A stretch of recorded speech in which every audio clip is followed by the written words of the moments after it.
Olá, meu nome é Maurício e o título do vídeo de hoje é NumPy.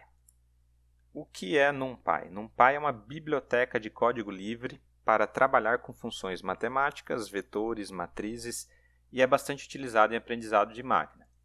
Por que ele é bastante utilizado?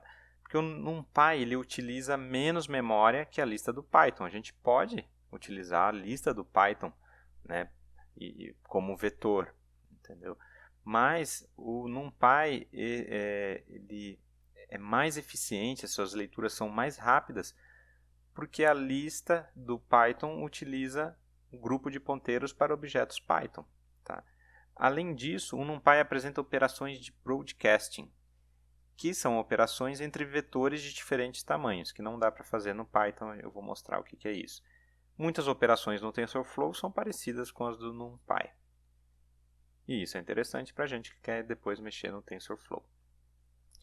Então, o conteúdo do vídeo, vou mostrar como criar vetores e matrizes, falar dos atributos, indexação e seleção, broadcasting, slicing, seleção condicional, operações matemáticas e as principais funções aí utilizando o NumPy.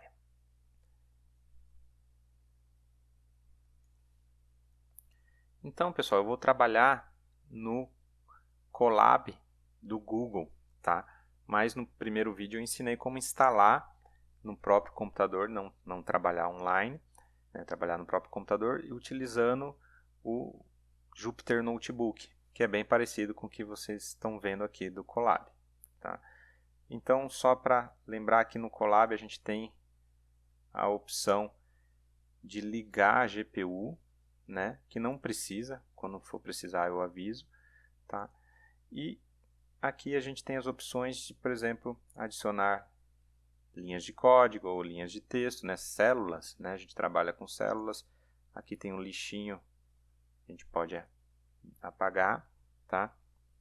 Quando a gente digitar o primeiro comando ele vai conectar, senão eu posso vir aqui já conectar, ele já vai iniciando aí o Colab, tá? Então aqui no Colab o NumPy já está instalado. Tá? E eu ensinei como instalar no teu próprio computador lá no primeiro vídeo. Depois de instalado, então, a gente só precisa importar NumPy as np. Aqui eu aperto para eu executar, eu posso clicar aqui, ou se eu quero executar e abrir, criar uma próxima célula, eu dou Shift Enter, que é o que eu vou fazer durante aí todo o vídeo. Tá? Então ele importou. Primeira coisa, como criar um vetor. Então eu posso criar, por exemplo, primeiro uma lista do Python, tá? Criei essa lista, Shift Enter, criei essa lista do Python. Se eu digitar a lista aqui, vai mostrar a lista do Python. E aí eu uso o comando o np, que é do NumPy, array, tá? E passo como parâmetro a lista. Então aqui quando a gente vai escrever o parâmetro, já tem a documentação, né? Aqui do parâmetro, ele recebe, por exemplo, um objeto array-like, tá? Então isso é importante, tudo que a gente ficar em dúvida, essa documentação é muito boa. Então, dou Shift Enter. Aqui ele já mostra um array, né, do NumPy, tá? É desse jeito que ele mostra, né, o vetor do NumPy. Lembrando que ele já mostra porque eu não passei para nenhuma variável, né, igual eu tinha passado aqui. Quando eu passo por uma variável, ele fica guardado, eu preciso digitar a variável, senão ele já mostra o que tem embaixo. Então isso só vai acontecer bastante, só para esclarecer. Tá? Um outro jeito de eu criar um vetor usando o array é eu simplesmente passar aqui entre parênteses, né, passar nos parâmetros, já uma lista, tá?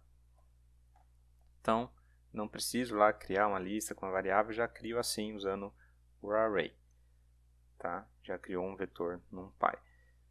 Para criar uma matriz, às vezes eu chamo matriz, às vezes o NumPy trata a matriz como um vetor 2D, tá? Na maioria das vezes eu falo matriz, mas às vezes pode ser que eu fale vetor 2D, é a mesma coisa, né? Então, eu posso criar do mesmo jeito, tá? Utilizando aí, primeiro criando no Python. 1, 2, 3. Aí eu vou separando por vírgula, né? Vou criar uma matriz 3 por 3. Então ele criou, ele passou para a variável matriz. Então, só para mostrar que no Python é assim que ele mostra, né, a matriz. E aí eu passo utilizando o array, passo como parâmetro essa matriz, né, que o NumPy vê como um vetor bidimensional. E o NumPy ele já mostra desse jeito, né, já fica mais fácil de ver as linhas e ver as colunas da matriz. Eu posso criar também direto, igual eu criei ali em cima, tá? Isso a gente vai acabar fazendo durante aí o vídeo. Outros métodos para criar os vetores, então numpy.arrange, tá? Esse aqui ele cria tendo o valor inicial até o valor final, então de 0 a 10, o 0 é incluso, o 10 não, por isso que ele vai de 0 a 9, então o segundo valor ele não é incluso. Eu posso fazer isso usando um outro parâmetro que é o step, que é o passo, né? Ele vai pulando, então ele vai de 0 a 11, não incluso 11, de 2 em 2. Então é isso que ele está fazendo, tá? Também existe criar vetores de zeros, eu passo o número de zeros que eu quero. Posso fazer isso também para criar a matriz, né? Aí eu passo o tamanho que eu quero da matriz, 3 por 3, né? 3 linhas, 3 colunas, né? Você vê que ele cria floating, né? 0 ponto alguma coisa. Existe também como criar de números 1, tá? Mesma coisa para criar matriz de números 1, tá? Tamanho 3 linhas, 3 colunas. E existe uma coisa que é o linspace, né? Que ele vai criar números espaçados uniformemente em um intervalo específico. Então chama linspace, ele já aparece aqui, né?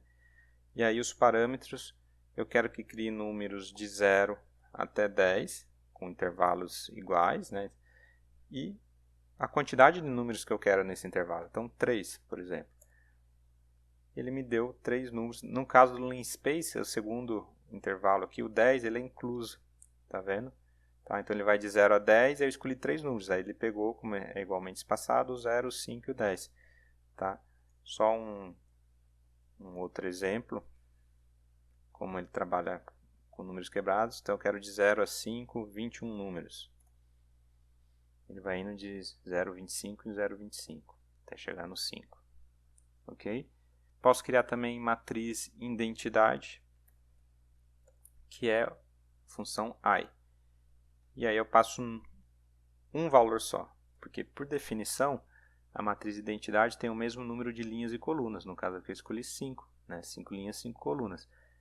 A diagonal principal é toda de 1 e o resto 0. Essa é a definição da matriz identidade. Tá? Posso criar números aleatórios. E aí eu vou usar uma função do NumPy, que é o random. E aí dentro do random existe um rand, né, que cria de 0 a 1. Eu escolho quantos números eu quero. De 0 a 1, 1 não incluso. Ele me escolhe um número aleatório, né? Se eu repetir isso, ele vai me dar outro número aleatório. Depois eu vou falar da semente. A semente permite criar sempre o mesmo número. Tá? Eu posso fazer... Desculpa. Tá certo. Eu posso fazer uma matriz 4 por 4 de números aleatórios de 0 a 1. Tá? Então, em vez de passar um parâmetro, eu passo 2. Aí, em vez de criar ali um vetor, ele cria aí a matriz. Tá? Posso utilizar um outro, que é o handInt. Tá vendo aqui? O hand está utilizando handInt, que é de inteiros, né? Então, inteiros de 1 até 50, ele vai me retornar. Então, no caso do handInt, eu passo um intervalo, tá? vendo aqui que o primeiro é incluso e o segundo do intervalo é excluso, então o 50 não entra. Ele vai me retornar ali um número de 1 a 50. Tá? Eu posso passar mais um parâmetro, né? Então de 1 a 50 eu posso passar o tanto que eu quero, 10 números. E vai me retornar 10 números entre o intervalo de 1 a 50. E aí entra o seed, né? A semente. Quando a gente quer fazer exercícios ou comparar com outros, quer que sempre escolha o mesmo número, a gente escolhe um seed, uma semente, coloca um valor qualquer aqui dentro, tá? Aleatório, botei 88. E aí na mesma célula aqui eu só dou Enter, eu posso escrever embaixo, né? Antes eu estava dando Shift Enter, ele executava e ia para a próxima célula. O Enter eu escrevo embaixo. Aí eu peço para ele escolher um número, ou melhor, 5 números, né? Ele executou esses dois, então no seed 88, na semente 88, ele escolheu esses 5 números. Então se eu repetir, toda vez que eu repetir isso, ele vai escolher os mesmos 5 números, desde que eu coloque aqui que a semente é essa aí, 88, que eu escolhi, né, de modo aleatório. Tá? Outros métodos, então, vou criar aqui um vetor utilizando o arrange. 16. Quando eu faço isso, ele vai de 0 a 16. Quando eu coloco um só parâmetro, ele vai de 0 até 16, o 16 é um incluso. Então, quando eu colocar o AR aqui, né, ele não mostra imediatamente aquilo que eu falei, porque eu estou passando por uma variável. Eu tenho que digitar a variável, então de 0, são 16 números começando pelo 0. Tá? Uma coisa que eu posso fazer, então o método que eu quero mostrar é o reshape, que é bastante útil no aprendizado de máquina. Então tem 16 números, eu vou transformar numa matriz 4x4. Né? Na verdade aqui ele só mostra porque eu não passei de novo para a variável, mas ele transformou numa matriz 4x4, reshape. Tá? Vou criar aqui um random para mostrar outra coisa. Vou passar para essa variável ran na ar aí. np random de inteiros, randint, tá? De 0 a 50, 10 números. Vamos ver como ficou. Ele escolheu esses 10 números, tá? De 0 a 50, 50 não incluso. E aí eu tenho aqui, então, alguns métodos para mostrar, que é, por exemplo, um número máximo. O maior número, tá? 48. E eu posso mostrar, em vez do número, a posição, usando o argmax. Então, a posição é 0, 1... Sai daí. 0, 1, 2. Ele vai mostrar na posição 2 na hora que eu executar. Posição, o argmax é a posição. Do mesmo jeito eu tenho um mínimo, né, o menor número, que é o número 4, está aqui. E do mesmo jeito eu tenho o argmin, que é a posição onde está esse número mínimo, que está na posição 6. Ok? Quero mostrar agora um atributo, que é o shape. Então, mostrando de novo aqui, né, aquele vetor que eu criei, eu tenho o shape desse vetor. Não vai parênteses, porque o shape é um atributo, não é uma função. Então, ele mostra que é um vetor unidimensional, né? Só tem uma dimensão, com 16 números. É isso que ele está dizendo aqui, tem 16 números. Então, se eu der, por exemplo, aquele reshape, se eu der um reshape e passar o valor 1,16, eu vou dizer que eu quero transformar aquilo num vetor bidimensional com uma linha e 16 colunas.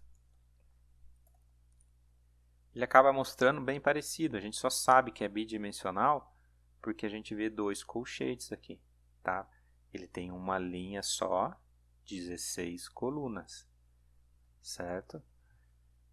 E se eu repetir isso, né, então eu peço lá o formato dele, ele vai mostrar isso, ó. Isso aqui quer dizer que ele é unidimensional. Aqui ele diz que ele é bidimensional, ele tem uma linha 16 colunas, tá? Se eu der um shape e botar tudo, vou transformar em 16 linhas, né, com uma coluna, o shape, né? O reshape que eu queria. Aí, são 16 linhas, né, com uma coluna a cada linha. Lembrando, a gente sabe que é bidimensional porque tem 2 colchetes aqui, né? E aí eu posso fazer isso quando eu dou o shape. Ele mostra que tem 16 linhas e uma coluna, tá? Estou mostrando isso porque isso vai ser utilizado, né, quando a gente vai fazer. A gente fica dando reshape e mudando o formato dos vetores, tá? Quando for fazer a rede neural, quando a gente for utilizar o TensorFlow. Outra característica é o dtype, né? Também não é função. Mostra o tipo do dado que está dentro, então são inteiros, tá? Posso criar aqui um... Lembra daquele jeito de criar? Do array? E criar com floating, né? Então, entre os parênteses aqui, eu coloco uma lista de float. 2.3, 3.4, 7.8. E aí, esse é R2, o dtype vai ser de float. Pronto. Tá. Indexação e seleção. Então, vou criar um novo vetor aqui, de 0 a 11, né? Esse vetor, o 11 não incluso, então ele vai de 0 a 10. Tá? E como que eu seleciono? Né? Como que é a indexação? Então, eu passo o colchete e passo aqui uma posição. Ele é unidimensional, então ele pegou aqui da posição 8, né? Posição começa 0, e mostrou ali o valor 8. Tá? Eu posso mostrar intervalo, né? Por exemplo, eu quero da posição 0, aí eu uso aqui os 2 pontos, até a posição 5. Então ele vai me mostrar da posição 0 até a posição 5. Isso é o slicing, né? Eu posso fazer isso também. Eu não preciso colocar aquele 0. Se eu quero que vá do início até o 5, eu deixo o primeiro valor aqui sem nada. Do início até o 5. Ele vai mostrar ali a mesma coisa. Do mesmo jeito, eu posso ir da posição 5 até o final. Isso aqui é muito interessante porque eu não preciso saber o tamanho do vetor. Ele vai pegar da posição 5 e vai até o final. Aí, nesse caso, ele mostra o último valor, né? Ele mostra até o último incluso valor. Tá? Muitas vezes utilizam essa notação onde colocam só os 2 pontos. Então, é do começo até o fim, é o vetor inteiro. Tá? Só para mostrar aqui que é o vetor inteiro. E aí que vem uma coisa interessante que é o broadcasting. Tá? As matrizes no NumPy diferem das listas, né, do Python por causa dessa capacidade do broadcast. Então, com a lista no Python, se eu quero, por exemplo, mudar os 5 primeiros valores de uma lista no Python, eu tenho que passar uma lista com 5 valores, certinho. Né? Tem que ter o mesmo tamanho. No NumPy não precisa, eu posso fazer o broadcast, eu posso passar um valor só e substituir todos esses 5 primeiros. Então é isso que eu vou mostrar. Então, o AR é isso aqui, já estava lá em cima, não precisava. O ARR, eu vou pegar então do começo até o 5, que a gente já viu que é possível, e vou botar o valor 100. Vou fazer esse broadcasting do valor 100. Tá? Quando faz o broadcasting, ele modifica lá o original. Então, quando eu for ver o original, ele pegou os 5 primeiros valores e atribuiu esse 100. O resto manteve igual. Tá? Vou mudar um pouco. Vou na verdade, voltar lá para o original, né, de 0 a 11. Voltei para o original porque eu quero mostrar uma coisa do slicing. Né? Vou chamar aqui de ARR slice. E aí eu vou receber então esse intervalo aí do 0, da posição 0 até o 5. Chamei, mas passei para uma nova variável. Tá? E quando eu vou ver essa variável, tem aqui os valores, né? Os 5 primeiros valores. Tá? Se eu pegar, então, essa variável e pegar do começo ao fim dela e passar o valor 45, e chamar essa variável de novo, broadcast, mudou todos os valores, né, dela para 45.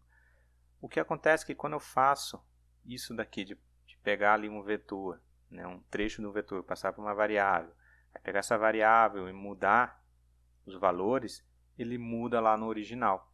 Então, quando eu vejo lá o original, ele mudou para 45 os primeiros, né?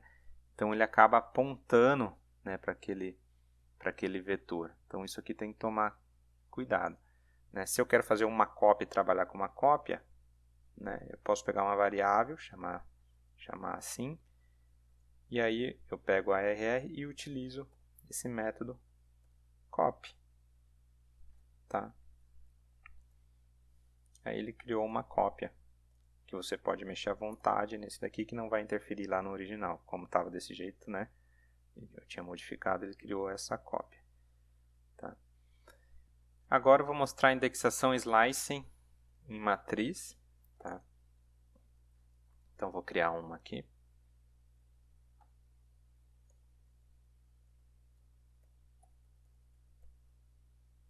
Aqui vou criar de modo direto. Tem que colocar 2 parênteses e vamos lá. Pronto, criei 3×3.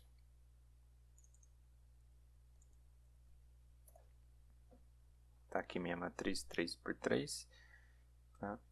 Como que eu faço para pegar uma linha, né? Então, usando os colchetes, eu passo a linha que eu quero pegar. Então, essa é a linha 0, 1, 2. Eu vou pegar 1.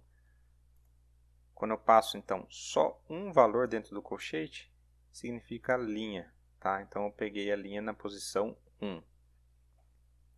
Se eu quero pegar um valor, pegar um elemento só, eu venho aqui, coloco a linha, a posição na linha, depois no próximo colchete a posição na coluna.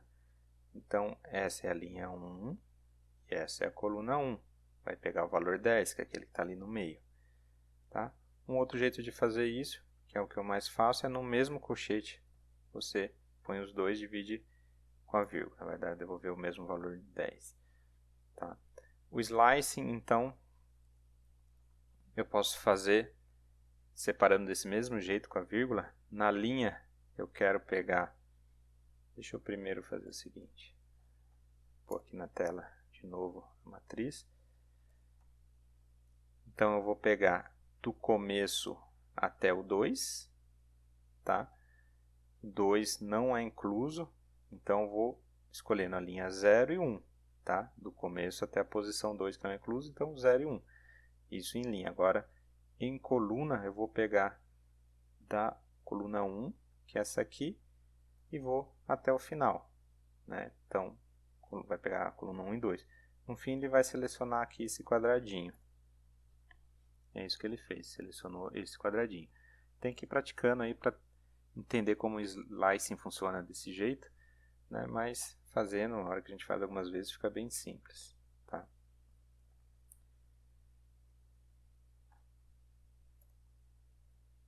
Aqui eu escolhi, por exemplo, só mostrando dois jeitos de fazer a mesma coisa. Eu peguei a linha 2, né, que é essa daqui, que é a última linha. Eu posso no slicing fazer assim, pegar a linha 2 e aí aquela anotação, né, funciona de pegar a coluna do começo até o fim. Então, às vezes aparece esse tipo de anotação, só queria mostrar isso. Tá? Seleção condicional, que também é bastante utilizado. Então, vou criar aqui um vetor que vai do 0 ao 10. Esse é o vetor. Tá? E se eu quiser os números que são menores do que 5? Ele traz um vetor de booleanos, né? Mostrando verdadeiro para os vetores, para os números, né? Para os valores menores do que 5. Tá? Então, eu posso guardar isso nessa variável. tá? Então eu vou guardar, virou uma variável, um vetor de booleanos, né? Que é isso daqui, tá? E aí eu posso chamar o meu vetor e passar no colchete essa variável, né? Um vetor de booleanos. E aí ele vai retornar os valores, então. Então ele me retornou os valores desse vetor que são menores do que 5, tá? O jeito que mais utilizam é pulando esse caminho de criar essa variável. Então, eu vou chamar aqui esse vetor, dentro do colchete eu vou colocar a condição desse mesmo vetor. E aí o resultado é o mesmo. Então, geralmente é isso aqui que se faz na seleção condicional. Operações matemáticas são muito interessantes aqui para fazer no NumPy. Então, eu posso somar vetores. Se eu somar o meu vetor com ele mesmo, ele vai pegar cada elemento e vai somar 0 mais 0, 1 mais 1, 2 mais 2, 3 mais 3. Posso fazer isso com multiplicação. Vai multiplicar 0 vezes 0, 1 vezes 1, 2 vezes 2. Posso fazer isso com subtração de vetores. Vai dar tudo 0, né? Posso fazer com divisão. E aí na divisão a gente vai ter uma coisinha que é um aviso, tá? Porque o primeiro número é 0, eu não posso dividir por 0. Só que em vez de dar erro, o NumPy ele dá um aviso. E aí ele pega esse valor aqui que não existe e coloca essa sigla que é not a number. O resto ele fez a divisão, tá? Então isso tem que tomar cuidado com o NumPy. Então, por exemplo, se eu dividir 1 por esse mesmo vetor, posso pegar um número e dividir pelo vetor, ele vai fazer essa divisão em cada valor, né? Vai dar de novo um aviso, porque o primeiro ele deu esse aviso de tendência infinita. Mas o resto dos valores ele pegou 1 e dividiu por cada valor, tá? Uma outra coisa é que se eu usar duas vezes aqui o asterisco, ele eleva a potência àquele vetor, né? 0 elevar 0 à terceira é 0, 1 à terceira é 1, 2 à terceira é 8, 3 à terceira é 27. Tá? Algumas funções, então, que a gente utiliza dentro da matemática. Então, raiz quadrada, aí eu chamo um NumPy, essa função raiz quadrada, e passo ali um vetor ali dentro. Ele vai fazer a raiz quadrada em cada valor daquele vetor. Mesma coisa para exponencial, raiz em cada valor. Mesma coisa para seno. Mesma coisa para tem cosseno também, né? Logaritmo. Então aí tem que olhar no NumPy, olhar lá na documentação do NumPy tudo que existe. Tá? Vou passar na descrição do vídeo ali a documentação onde olhar isso. Funções estatísticas, então lembrando aqui como é o nosso vetor, né? Posso pegar a soma de todos os valores, dá 45. Posso pegar a média, 4,5. Já tinha mostrado, né? Tem o máximo e o mínimo, tá? Tem a variância, utilizada em estatística. Tem o desvio padrão, também utilizado em estatística. Tá? Agora, a última coisa que eu quero falar, lembra que quando a gente pediu o shape, vinha dois valores, né? É um atributo, não tem parênteses, né? No caso é um vetor unidimensional, só vem um. Mas eu queria falar sobre os eixos, porque quando a gente vai usar algumas funções, eu vou explicar melhor um pouco o que são esses dois valores, né? Então, eu vou criar aqui uma matriz que fica melhor de entender.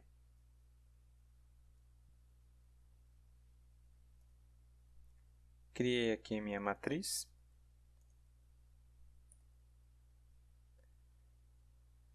Minha matriz, então, tem 3 linhas por 4 colunas.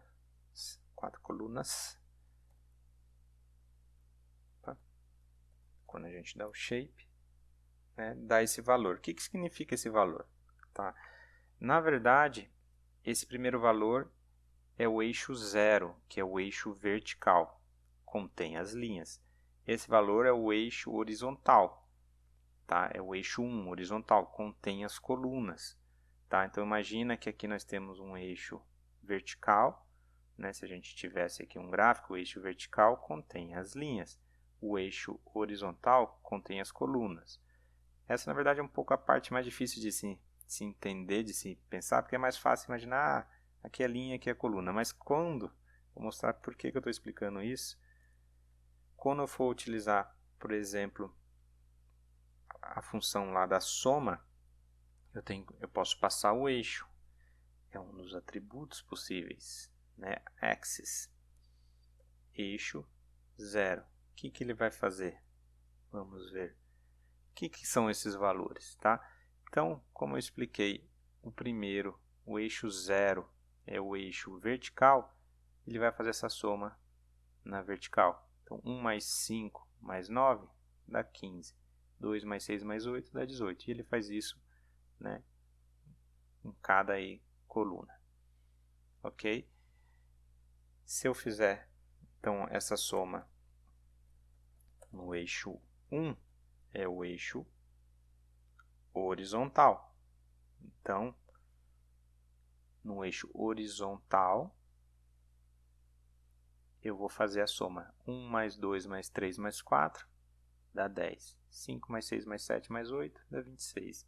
E assim por diante. Tá? Então, quando a gente vai usar as funções, é importante a gente entender isso do eixo, não só decorar que quando dá o shape a primeira é linha, a segunda é coluna. Porque quando a gente vai fazer a soma, se a gente for pensar, o primeiro eixo é das linhas, a gente pode achar que ele vai somar assim, vai somar nas linhas, e não. Tá? Só reforçando então, eixo 0, eixo vertical, eixo 1, eixo horizontal. Ok, então esse vídeo fica por aqui, agradeço a atenção e até a próxima.